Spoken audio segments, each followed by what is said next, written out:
যোৱা অলপ পালে দবাই লৈ যোৱা মাই গড কি কৰিলে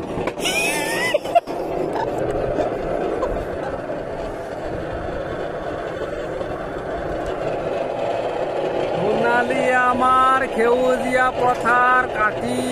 ধান ঘৰত লৈ গৈ আছে ইমান ধুনীয়া লাগিছে মানুহবিলাক ধান কাটি আছে আমি লাইনত কাম কৰি আছোঁ ভাল লাগিছে আজি দিনটো চাই পথাৰ খালী হৈ আছে সোণৰ ধান ঘৰত লৈ গৈ আছে